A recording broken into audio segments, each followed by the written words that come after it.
We believe and have always believed in this country that man was created in the image of God, that he was given talents and responsibilities and was instructed to use them to make this world a better place in which to live. And you see, this is the really great thing of America. It's time to discover what binds us together, and finding it has the power to transform our world. That's what I believe. How about you?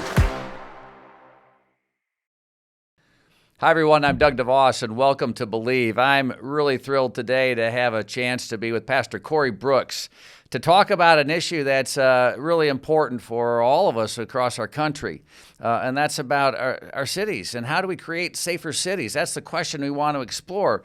Pastor Corey Brooks has been on a rooftop in his neighborhood to bring attention to the subject of violence, particularly gun violence, in his community, and he's taking a stand. He has a strong sense of belief and commitment. And I'm so excited to have the chance to speak with him and to understand, to get a better understanding of who he is and how he came to these beliefs and what he sees, so we can learn and then we can apply his experience in our lives, and we can be better neighbors in our communities wherever we may be. So I want to welcome Pastor Corey Brooks. Pastor Brooks, welcome to Believe. We're so glad to have you here and really looking forward to this conversation. Thank you. I'm glad to be on this show, and I appreciate the opportunity. I've been looking forward to it this morning. All right. Well, that's great. Well, we had a chance to talk about some of the physical realities of living on a rooftop and getting a good night's sleep when it's windy or being when it's cold. How you doing in this mission of yours? Well, I'm doing pretty good. I mean, I tough it out. During the daytime, it's pretty easy because these tents, it absorbs the sun's rays, so it warms up really well during the daylight. But at night, it can get a little cold. And then, of course, it's definitely hard to sleep when the wind is blowing because the tent makes so much noise. Yeah. And you add that to the outside noise of the urban noise that we're already experiencing, it can make it pretty tough. Yeah, it can. Well, I'm just so encouraged by you and your commitment and your depth of belief and standing up for what you believe in. Tell us a little bit. I want to start just, how did that start with you? Tell us about your childhood, your upbringing, your family. What were some of the things that happened in your life that caused you to want to become a pastor and that instilled in you this sense of depth and commitment that you're displaying? Well, okay. I was born in a little town called Union City, Tennessee. My family grew up on a farm in Kenton, Tennessee, population of about 1,900 people. It's the home of the white squirrel. Matter of fact, I didn't even know squirrels were brown and other colors until I got to 10 years old. I almost got in a fight on the playground with a kid arguing about white squirrels because where I grew up, it was only white squirrels. So we moved from Kenton, Tennessee when I was about 11 years old to Muncie, Indiana. My mom got married to my stepfather, and we moved to Middletown, USA, Muncie, Indiana. And I got saved and came into a relationship with Jesus Christ at 12 years old. At 13, I realized I knew I was being called to preach, but that was the last thing I wanted to do. For whatever reason, I just didn't have a high opinion of pastors, maybe because some of the examples that I had seen. But at 19, I finally yielded to the Lord after this girl that I wanted to date. She was so pretty, Don. Doug, she was a pretty girl. And I asked her out for a date. And of course she said, yeah, you can take me out for a date and pick me up at 10:30 in the morning after we had partied on a Saturday night. And I thought we was going to go to breakfast or something, but she ended up taking me to church. And when she took me to church that day, that Sunday, it was the first time I heard somebody, a preacher, really explain the gospel in a way that made me want to do that for the rest of my life. And at 19 years old, I yielded to the Lord and started preaching, and graduated from Ball State University, went to law school at University of Florida. Knew I shouldn't have gone to law school. I should have went to seminary. After 1 year, I left and went to Dallas Theological Seminary, and it was the best thing that ever happened to me because it was there in my first class with Dr. Howard Hendricks on how to study the Bible that I realized my eyes were being opened to a whole nother world. And ever since that time, I've had a passion to preach and to be a pastor. That's absolutely spectacular, and it's amazing how the Lord touches us and finds ways, whether it's pretty girls or it's wonderful pastors who reveal the Bible to us. And now you're the senior pastor at New Beginnings Church. You are the founder and CEO of Project Hood. So talk a little bit about your church and about Project Hood. Tell us a little bit about that so we can have a better understanding.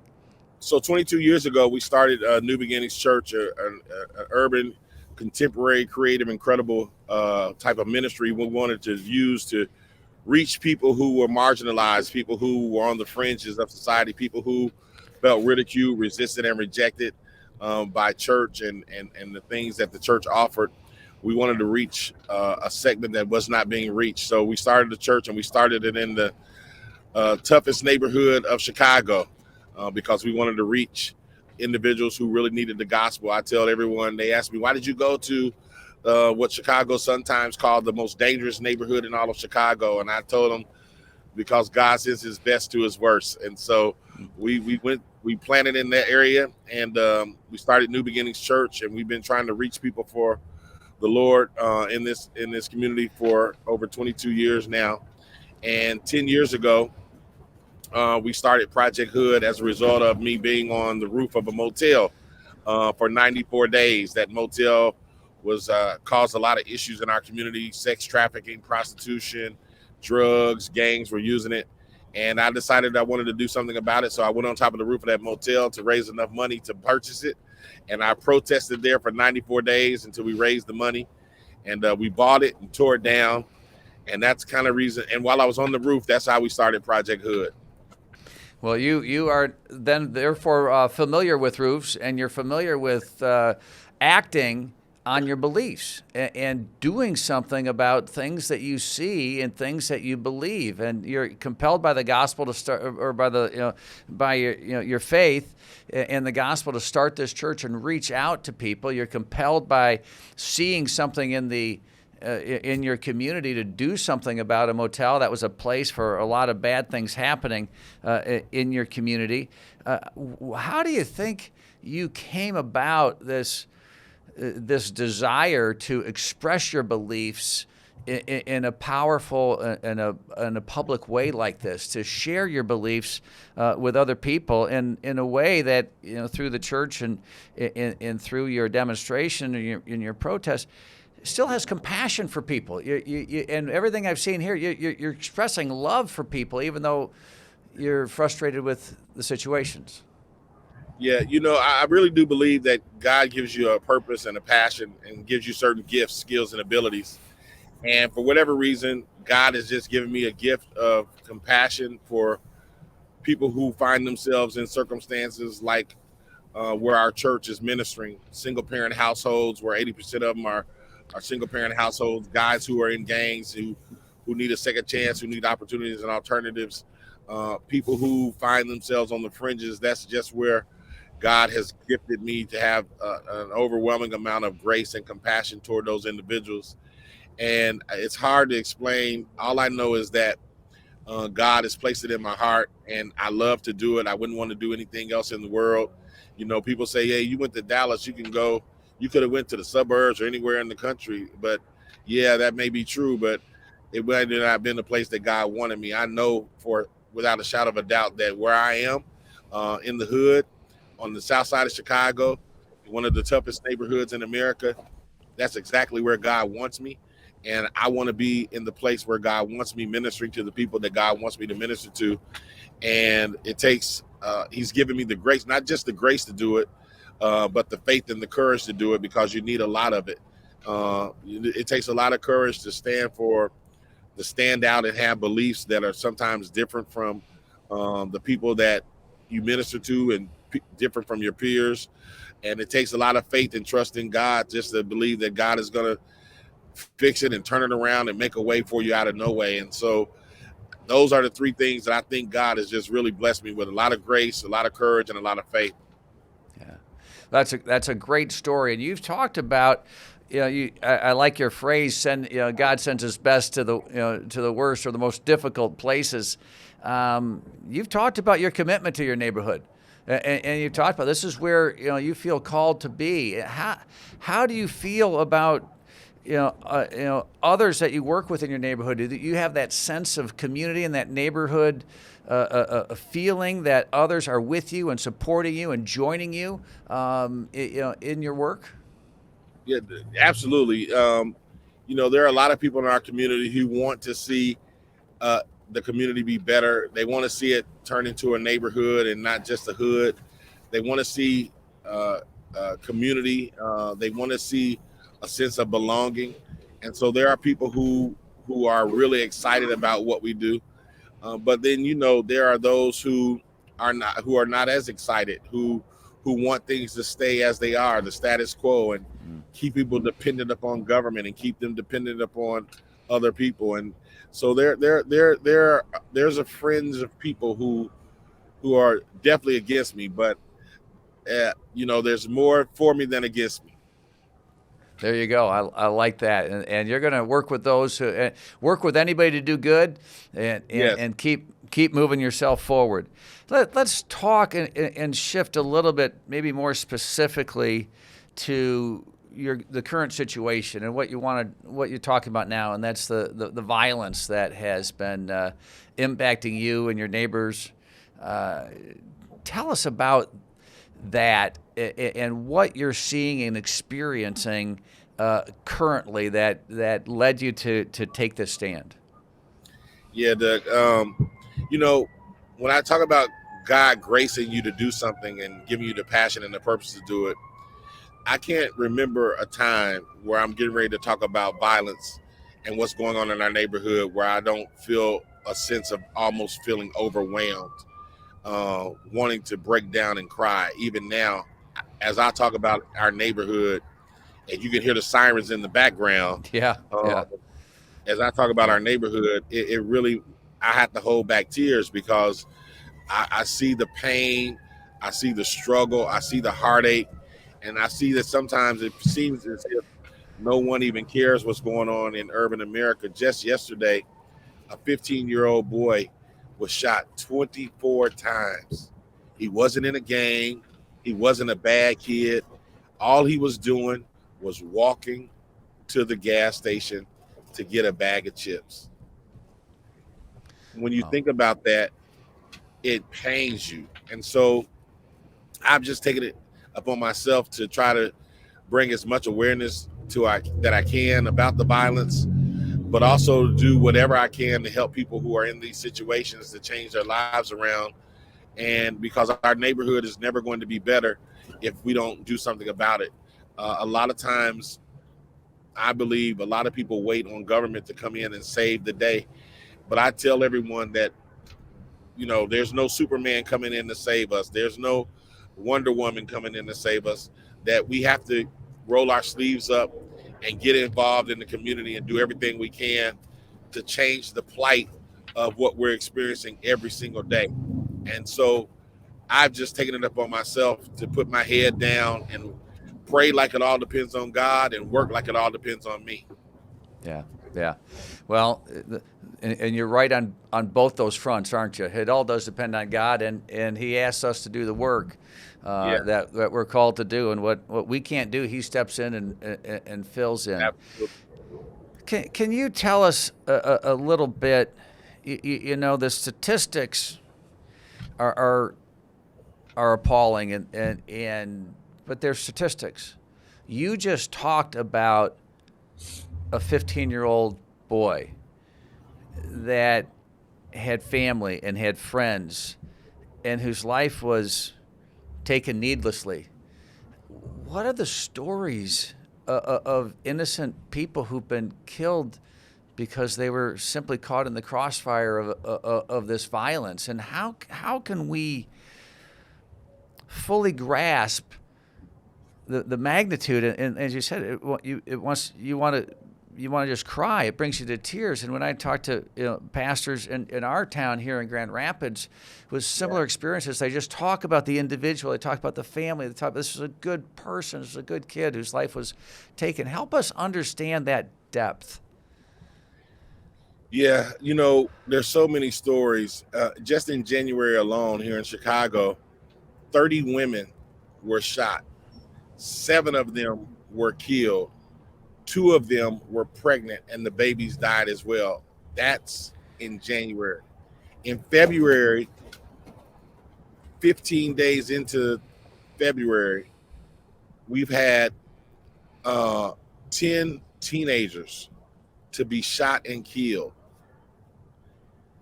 Those type of numbers are alarming. And then you think about, these are mothers and sons and relatives of people, how much the pain spreads, and I really think a lot of people, and I try to understand, everybody is not as graced as me to feel a certain way towards those issues. Some people feel the same way I feel about cancer patients or other patients or other things that are going on. So I understand that, but there is a deftness that is of community and love and compassion that is missing in our neighborhood that people just would not even understand. Wow.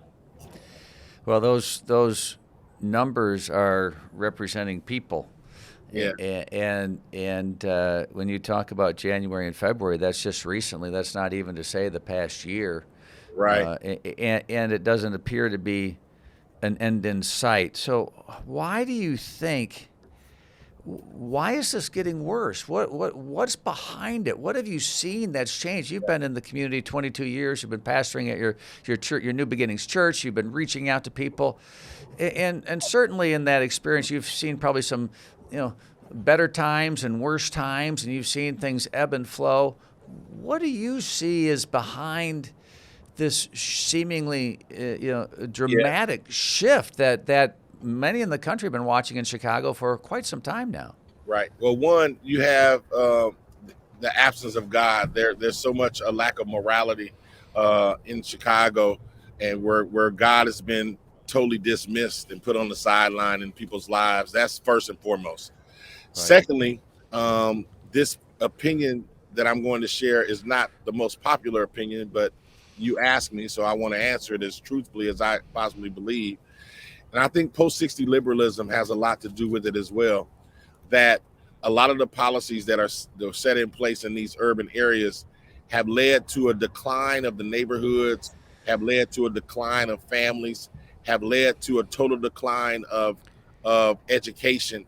And all of these things added up together have caused these communities to be ravished and to be in turmoil, and have to set the mindsets of individuals who live here.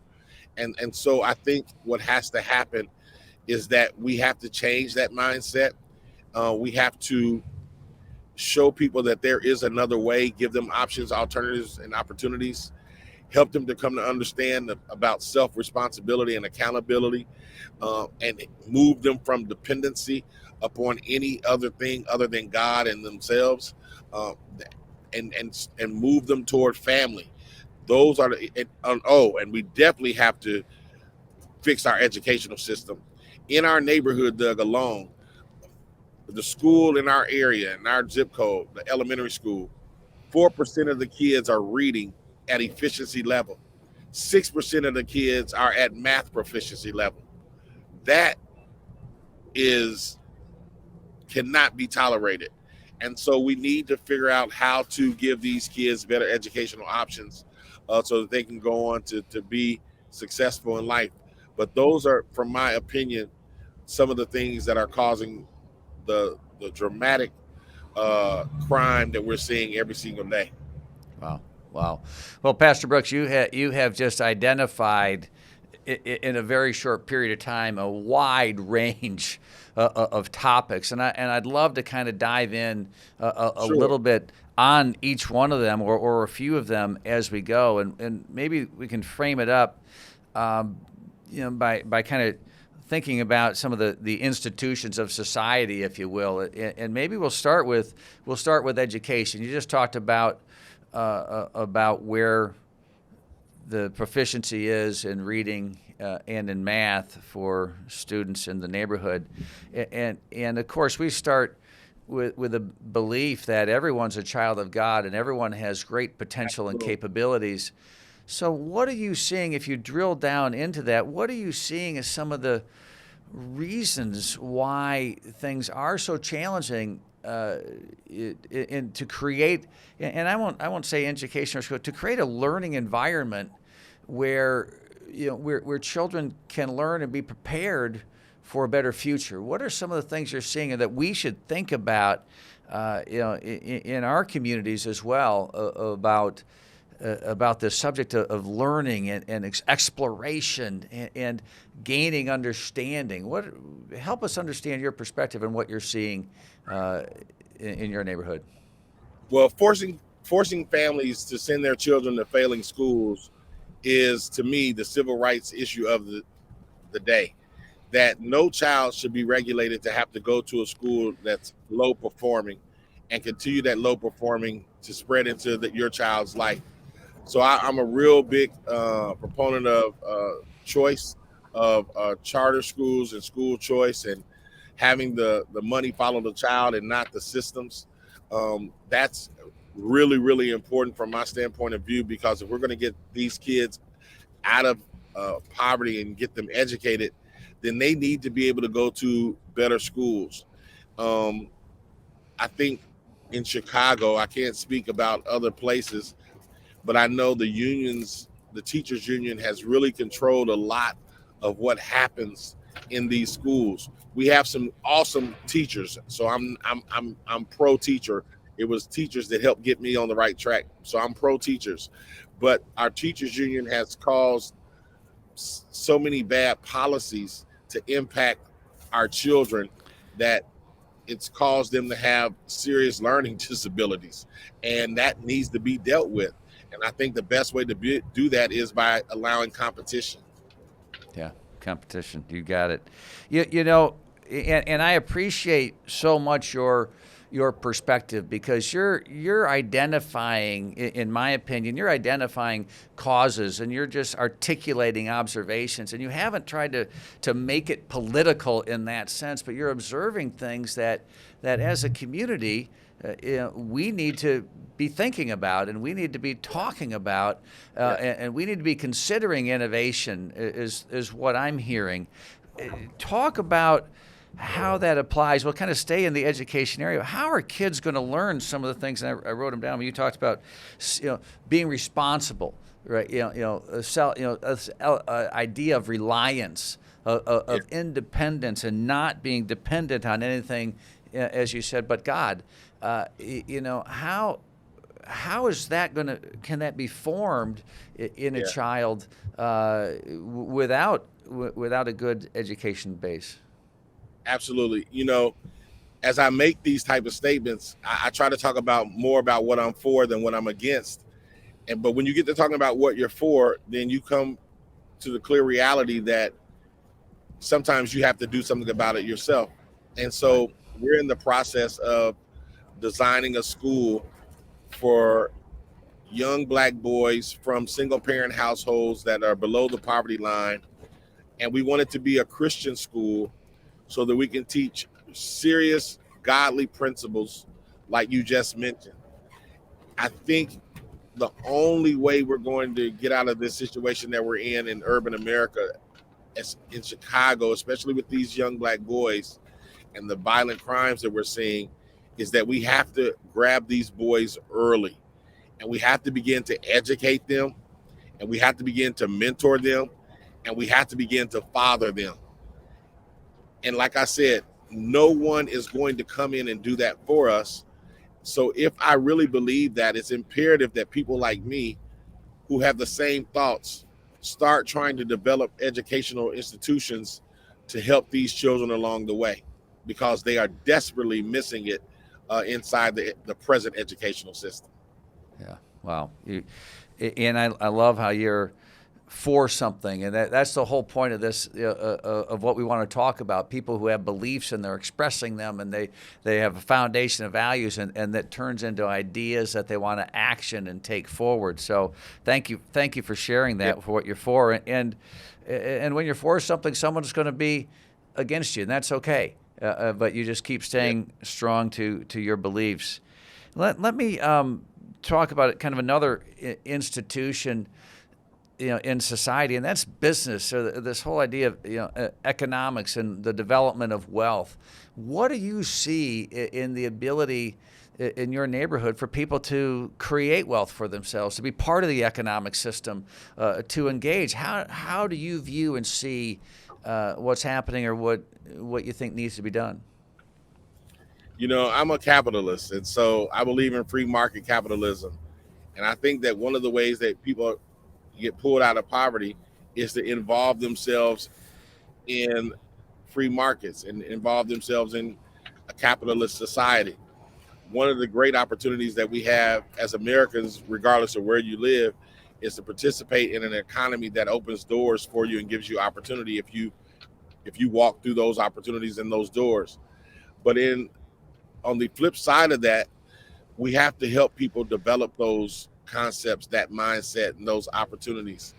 One of the things about living in a neighborhood like this is that sometimes it's void of those opportunities, those alternatives. So what we're trying to do here at Project Hood is give people the opportunities and the doors to walk through to create businesses, the training and the development that they need to create businesses.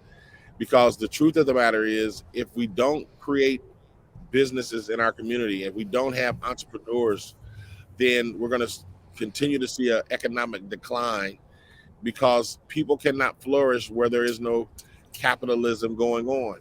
And that's one of the reasons why we have so much violence in our community, because there are a lack of businesses. The economy is not as strong.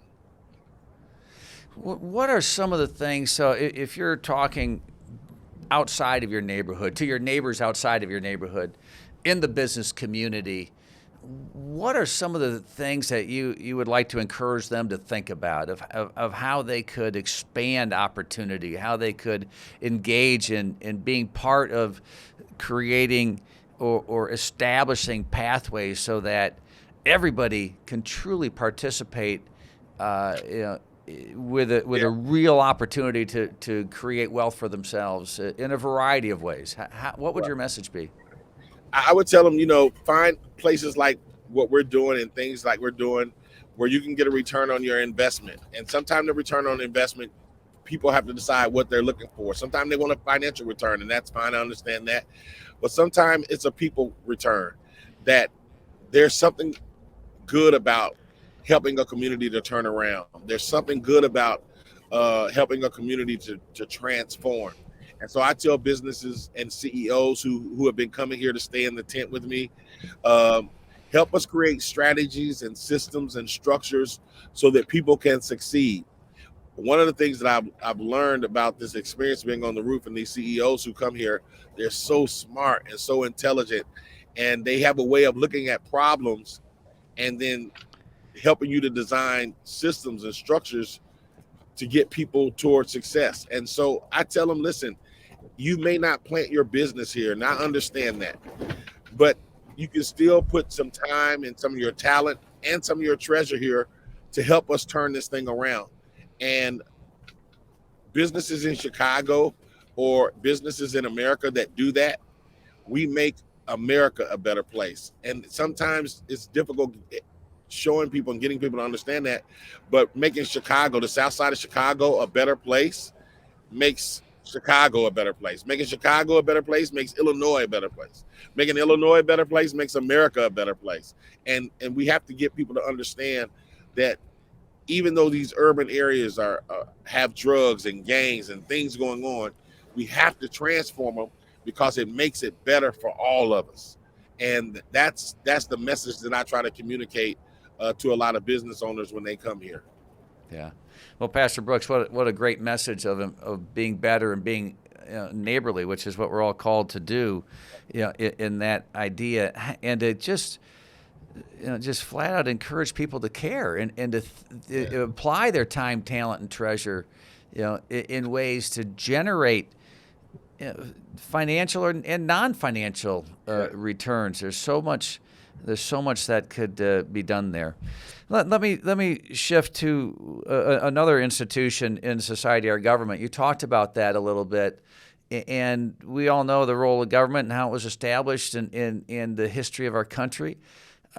What do you see, as the proper role that would be helpful in your community? What would be a role or some of the actions, from a government perspective, that would be helpful? And what are the things that, frankly, they may need to stop doing, because some of the things that sometimes we all do this, and I'm not just blaming government, but sometimes it's like, stop helping me.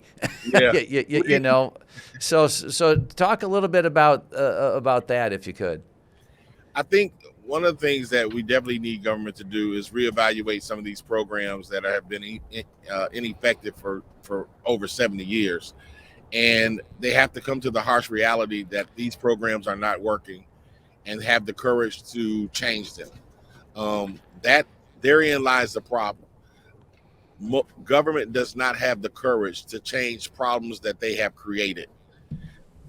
And so we as the people have to force them to do it. And the way we force them to do it is have a reckoning with them at the voting booth. We have to get involved in the process of voting, and we have to vote people in and out who are more aligned to our beliefs and what we're trying to accomplish. But government definitely in our community has caused a lot of problems, and there's no one making them accountable. And when you don't make people accountable, they will continue to do what they've always done. And we call that insanity. When you're doing everything that you've always done, trying to get a different result, it just doesn't work. Well, you're spot on there. That's a great illustration to get ourselves to this level of holding people accountable. And a couple thoughts. I know that a lot of times in talking to pollsters, that's a huge word for any voter. They really want government to be accountable. And then secondly, I am engaged with an organization in Philadelphia, the National Constitution Center, which talks about civic engagement. And as you say, this idea, you are on a rooftop speaking out against violence. And when you talk about forcing change, you talk about a vote. Yeah. You talk about, you don't talk about anything that includes violence. You talk about simply engaging in knowing what the government's doing, and then exercising your beliefs through your vote. Help us talk about that a little more. There's a lot of discussion in this country about voting, and elections. But give us your perspective. I'm curious how you see it.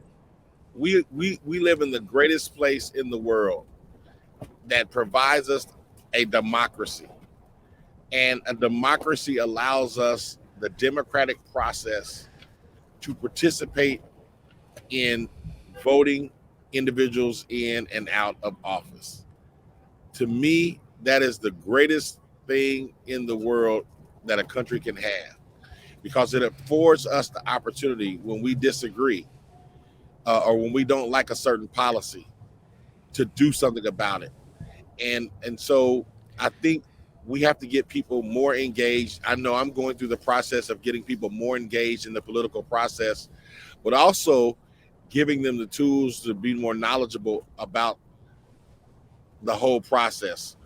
In our culture, we've been over the years groomed and taught that the democratic process, the Democrats are the only way to go. It's the only life to live.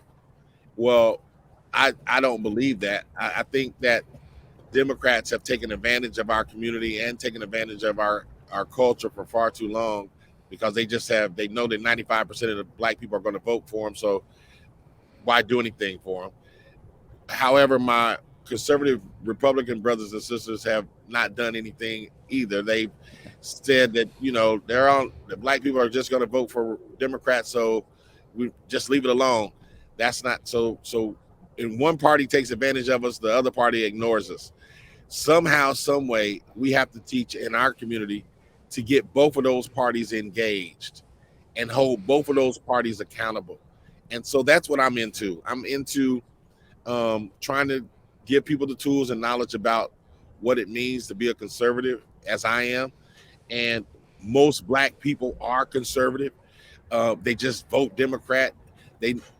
And that's because they don't understand it. So educating people is a big, big thing that has to happen going forward for us to really make some real true changes in urban America in the voting process. And I plan to really help with that. Oh, wow. Well, thank you so much for your observation and your insight that it's not just one political party. It's sometimes this political process, and if we as citizens don't pay attention and don't vote for the things we believe in and the people to represent those things, then we'll either get taken for granted or ignored. Yes, absolutely, every single time. Yeah, and that's just a great. That's such a wise insight for everybody, for your friends in your neighborhood, for everyone's friends who's listening in to this conversation in their neighborhood. Pay attention, care, about our neighbors and about those we elect to for responsibilities in our communities. Absolutely. Yeah. We have to get people involved, and we have to get people to care, because that's what's going to change the world, when we care. Yeah, when we care. Yeah, absolutely. And talk about, so if let's kind of bring it home here and talk about changing the world, and we'll talk about maybe community institutions. Let's talk about the church. What do you, or what can not only your church but other churches do, and how should people of faith or people who don't have faith think about a religious institution in their community, and how should they think about their own beliefs in that area? How do you see it, and how can we be more engaged in community? And I'll identify the church, but to even talk about community institutions, charities, other institutions in our communities. I'd really love your perspective on that. Absolutely. Well, first of all, I love the church, and I if it were not for the church, I definitely would not be probably talking to you right now. And I really do believe that the church is the hope of the world. So when I talk about the church, those are the two paradigms that I come from. I love the church, and the church is the hope of the world. Yeah. Saying that, I believe that the church has to do a lot more.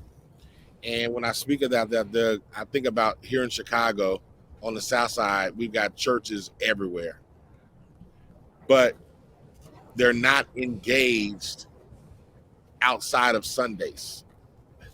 They want people to come to their church on Sundays, and then their doors are closed the rest of the week.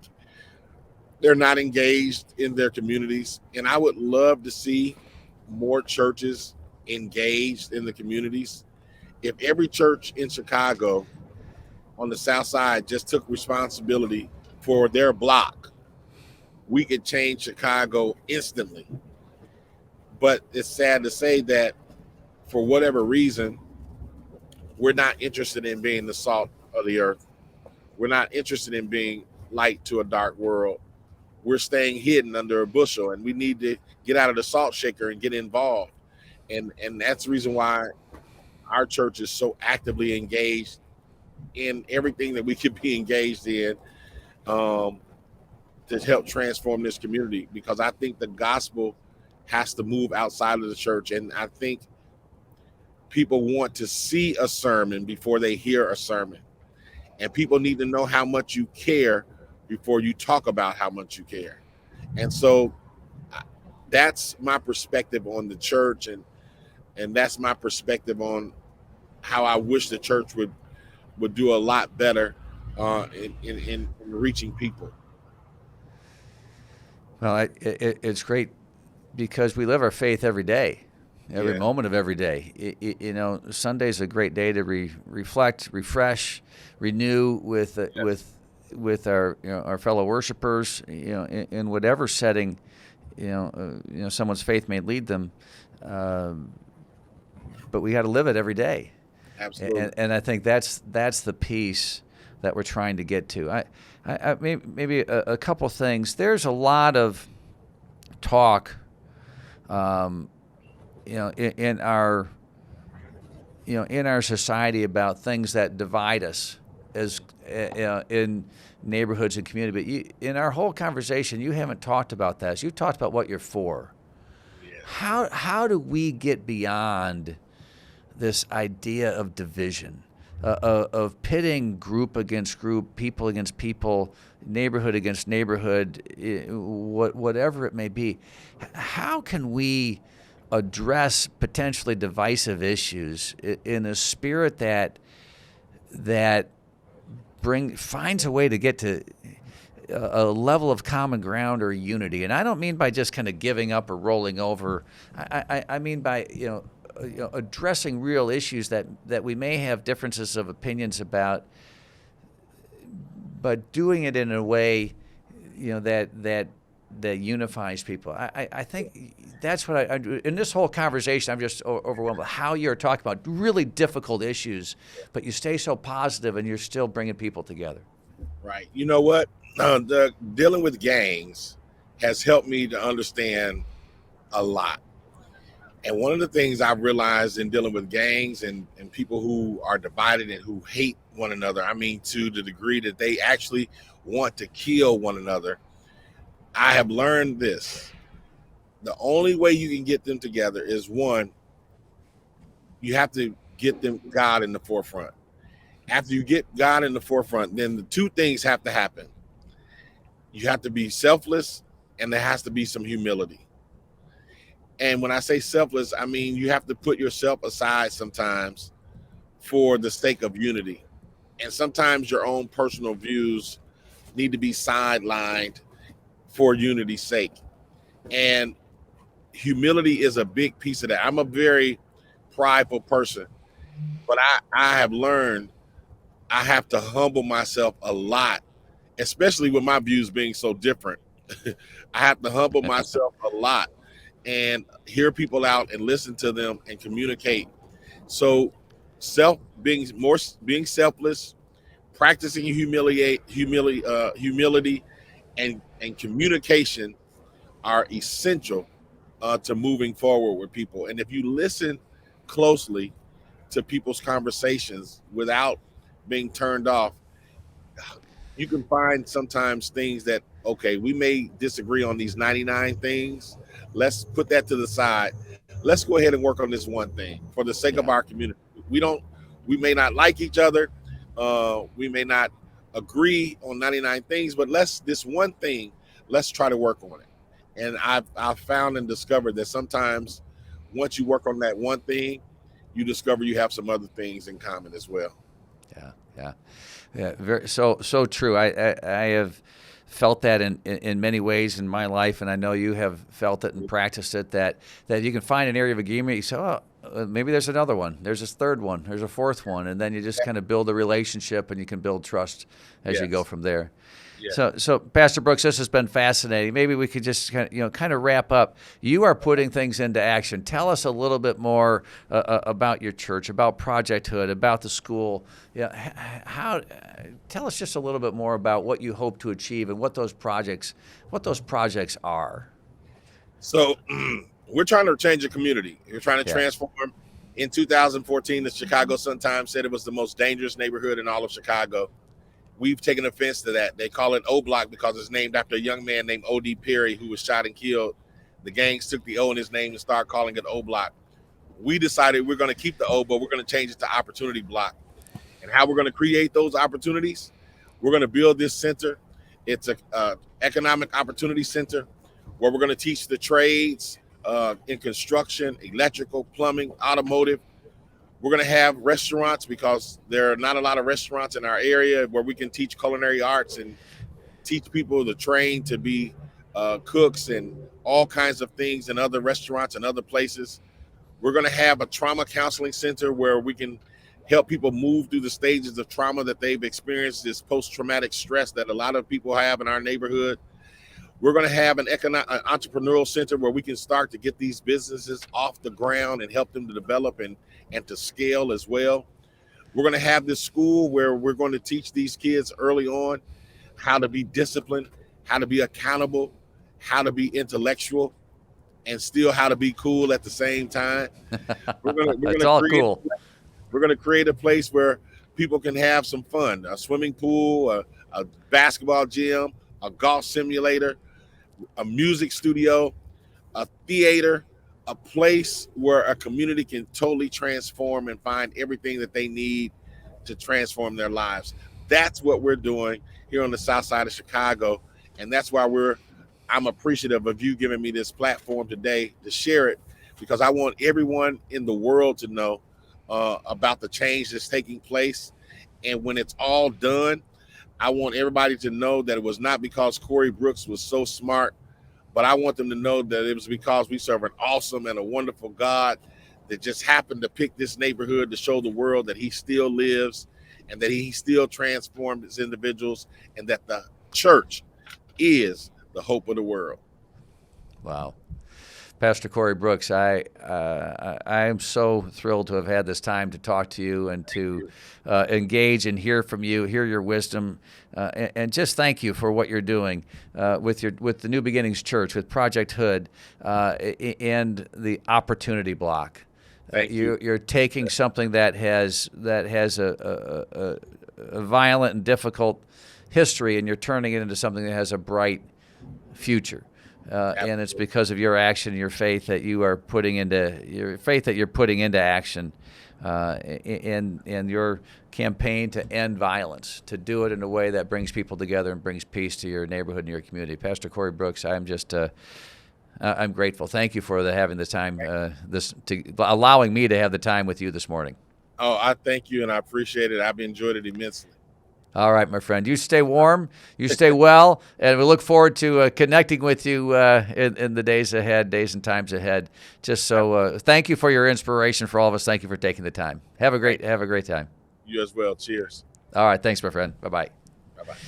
Well, that's it for this episode of Believe with Pastor Corey Brooks. What an uplifting opportunity that we've had to hear from somebody who is living his faith in a powerful and impactful way, not only in what he's doing in his community, but by sharing what he's doing, he has a chance to impact all of us as well. So again, thanks to Pastor Corey Brooks for joining us. So that's it for this episode of Believe, and we'll look forward to seeing you all again next time and very soon.